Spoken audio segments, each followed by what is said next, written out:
Indian ബഹിരാകാശ യാത്രികൻ ശുഭാൻഷു ശുക്ല ഉൾപ്പെട്ട ആക്സിയം-4 ദൗത്യം വിജയകരമായി വിക്ഷേപിച്ചു.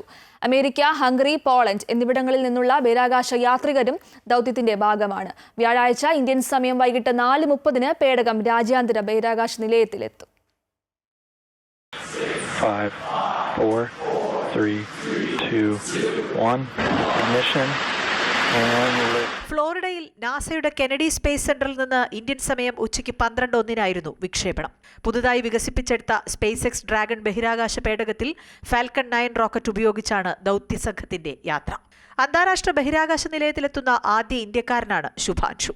41 വർഷത്തിന് ശേഷം ഒരു ഇന്ത്യൻ പൗരൻ ബഹിരാകാശത്തെത്തുകയാണ്. നാസയുടെയും ISROയുടെയും സഹകരണത്തോടെയാണ് ആക്സിയമിന്റെ വിക്ഷേപണം. അമേരിക്കൻ കമ്പനിയായ ആക്സിയമിന്റെ ആക്സിയം-4 മിഷന്റെ 4 പേരടങ്ങുന്ന സംഘത്തിലെ ഒരാളാണ് ശുഭാൻഷു. ഗഗൻയാൻ പദ്ധതിയുടെ ഭാഗവും ഇന്ത്യൻ വ്യോമസേനയുടെ ഗ്രൂപ്പ് ക്യാപ്റ്റനുമായ ശുഭാൻഷുവാണ് മിഷൻ പൈലറ്റ്. ഇന്ത്യയ്ക്കു വേണ്ടി പ്രധാനമായും 7 പരീക്ഷണങ്ങളാണ് ശുഭാൻഷു ബഹിരാകാശ നിലയത്തിൽ നടത്തുക. സൂക്ഷ്മാണുക്കളുടെ വളർച്ച, വികാസം, യാത്രികരുടെ മസിലുകളുടെ ശോഷണം, വിത്തുകളുടെ വളർച്ച തുടങ്ങി ബഹിരാകാശ ശാസ്ത്രത്തിലും ജീവശാസ്ത്രത്തിലുമുള്ള നിർണായക പരീക്ഷണങ്ങളാണിവ. ഗഗൻയാൻ ദൗത്യത്തിനു മുമ്പ് ബഹിരാകാശത്ത് ചെലവഴിക്കാൻ ശുഭാൻഷുവിന് സാധിക്കുന്നത് ഗഗൻയാൻ പദ്ധതിക്കും നേട്ടമാകും.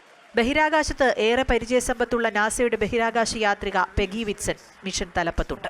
പോളണ്ടിൽ നിന്നുള്ള ബഹിരാകാശ സഞ്ചാരി സുവോ സുസാൻസ്കിയും ഹംഗറിയിൽ നിന്നുള്ള ബഹിരാകാശ യാത്രികൻ ടിപ്പർ കാപ്പു എന്നിവർ മിഷൻ സ്പെഷ്യലിസ്റ്റുമാരാണ്. 14 ദിവസം നീണ്ടുനിൽക്കുന്ന ദൗത്യത്തിൽ മൈക്രോഗ്രാവിറ്റിയിൽ നിരവധി പരീക്ഷണങ്ങൾ നടത്താനാണ് മിഷൻ ലക്ഷ്യമിടുന്നത്. സാങ്കേതിക പ്രശ്നങ്ങൾ, കാലാവസ്ഥാ വ്യതിയാനം തുടങ്ങിയ കാരണങ്ങളാൽ 6 തവണ മാറ്റിവെച്ച ശേഷമാണ് ദൗത്യം വിജയകരമായി വിക്ഷേപിച്ചത്. ശുഭാൻഷുവിന്റെ യാത്രയ്ക്കായി 550 കോടി രൂപ ഇന്ത്യ ചെലവഴിച്ചു. 2000 മണിക്കൂറിലധികം യുദ്ധവിമാനങ്ങൾ പറപ്പിച്ച അനുഭവ സമ്പത്തുള്ള ശുഭാൻഷുവിന്റെ ഈ ചരിത്ര നേട്ടത്തിലേക്കുള്ള യാത്ര ഓരോ ഭാരതീയനും അഭിമാനമാണ്. News desk, Amrita TV.